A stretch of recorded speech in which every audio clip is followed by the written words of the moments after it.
Welcome back to the 17 News at Sunrise podcast, where we share your news on your schedule. Working in the spirit of the Golden Empire, this is 17 News at Sunrise. Good morning. Right now at 5, several crashes overnight. One left a person dead. Another left 2 people suspected of driving under the influence. We'll have the latest on road conditions around this county this morning. And debate on the president's COVID relief bill begins in the Senate today. They'll be talking about those $1,400 direct payments and who should get them when we expect a vote coming up. Plus, inspiring through art. A local teacher uses his talents to teach kids to dream big. Now he's being honored for how he's adapted through the pandemic. More on his mission in the classroom on this Wednesday, March 3rd, 2021.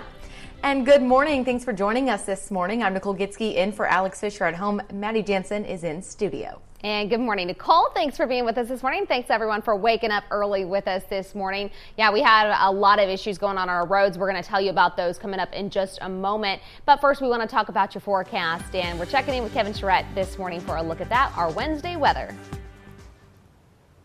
Good morning, Maddie. It was a nice day yesterday. We had some high clouds, and if you remember yesterday morning, I said those clouds could limit our afternoon high, and they did. Our high was 76 degrees, so now it is not. Yesterday was not the warmest day of the year. Today we are expecting a slight cool down. Take a look at the satellite and radar, and you can see here off to the west, we do have some clouds that we'll be watching to approach into Kern County as we go throughout the day. 44 degrees on the temperature right now, a north-northeast wind at 5 miles per hour. And you can see throughout the day, we will see increasing clouds and temperatures into the 60s, so no mid-70s expected. And as we take a look at the mountains right now, we've got 37 degrees, clear skies, a southeast wind at 6. Hour by hour, we will see the winds pick up a little bit, but right now there's nothing on our wind profile. That is good news. And you can see throughout the day, increasing clouds and temperatures expected into the lower 50s. I'll have much more in your forecast coming up in just a little bit. For now, back over to you. All right, thanks, Kev. Breaking overnight, one person's dead after an early morning crash in southwest Bakersfield. According to the Bakersfield Police Department, the single vehicle crash happened shortly after 2 a.m. on White Lane and Old River Road.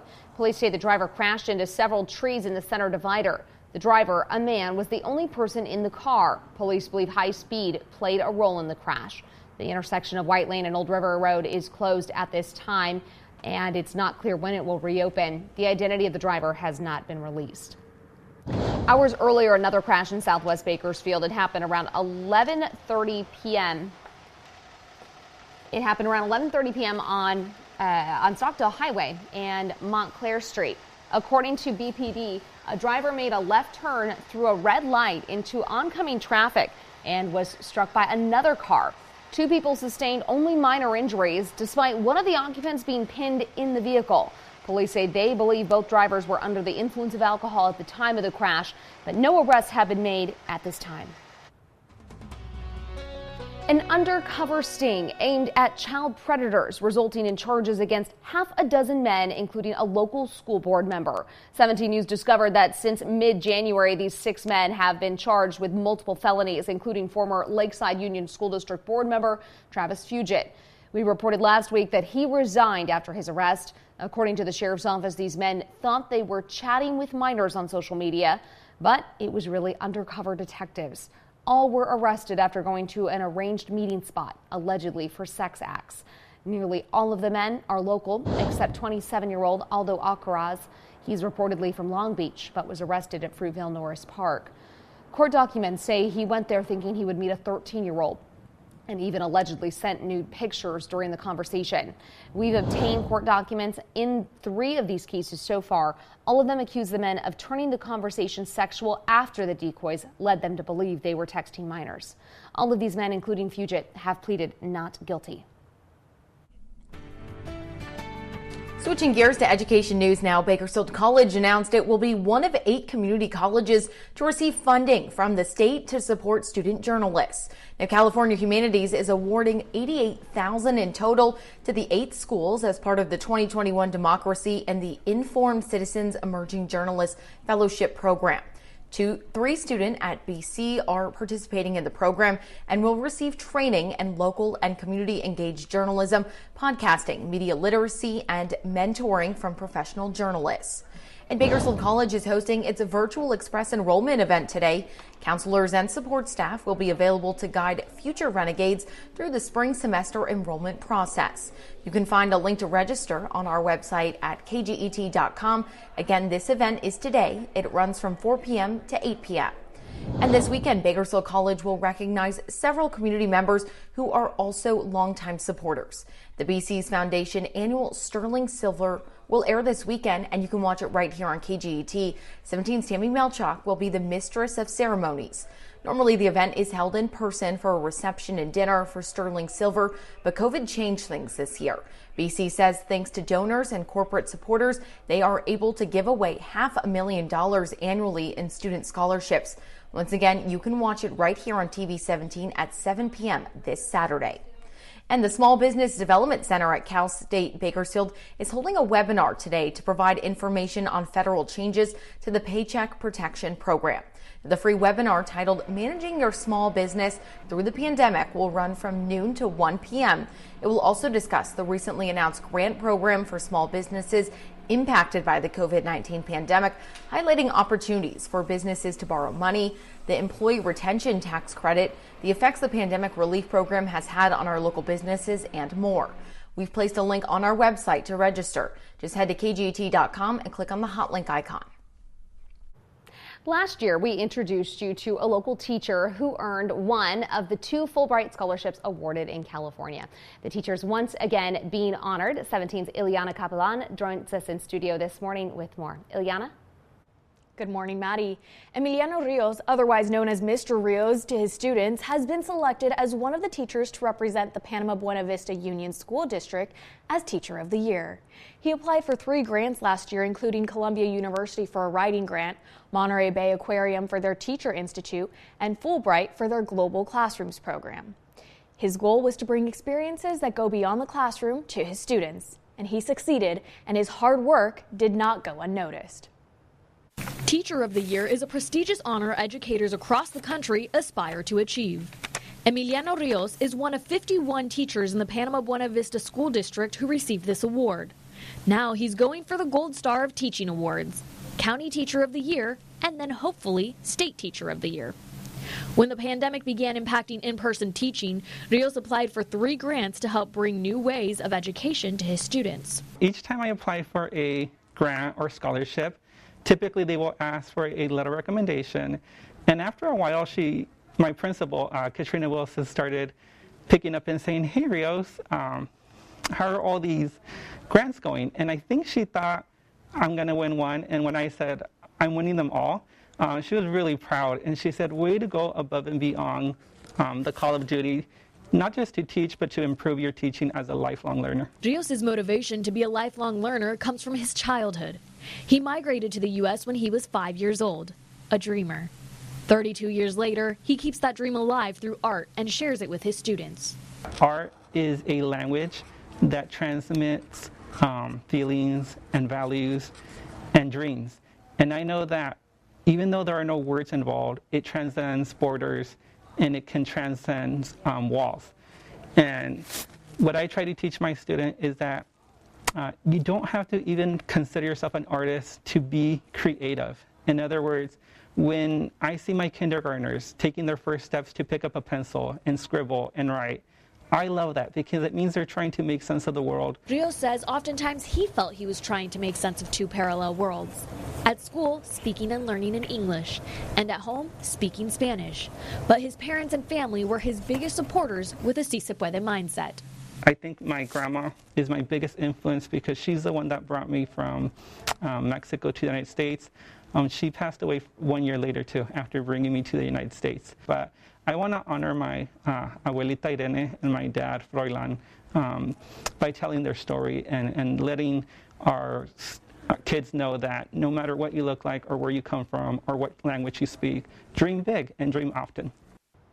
Rios says his parents didn't get to go to school, but they always instilled in him, you don't have to know someone in education to be educated.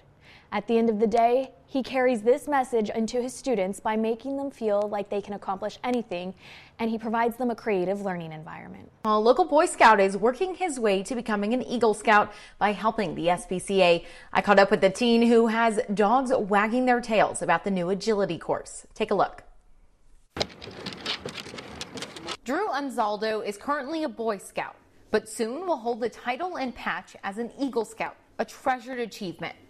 Becoming an Eagle Scout is a lengthy process that requires a lot of time and energy, including a service project. Drew decided to help give back to the SPCA and design an agility course for dogs in the shelter and hopes to help them find their forever home. We're always looking for new enrichment programs for the animals while they're here. They're in a kennel most of the time they're here, but when they do get out, we have volunteers and staff that come and play with the frisbee, throw the ball, whatever. And it's just thinking about, getting some other apparatus that they could learn to start enjoying and may help them become a better pet and get adopted quicker, and then maybe they'll carry on some of these attributes. Drew got the idea after visiting the SPCA when his family was looking to adopt a dog. Now we have a much larger space and a much more entertaining space for the dogs to find their forever home with. And his love for dogs drove the idea home.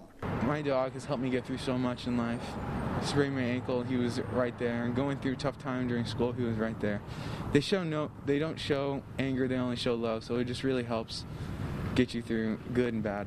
Drew, along with 13 other Boy Scouts, built the agility course, offering a variety of obstacles for small to medium-sized dogs. Nordstrom says he hopes the course will help showcase some dogs people may overlook.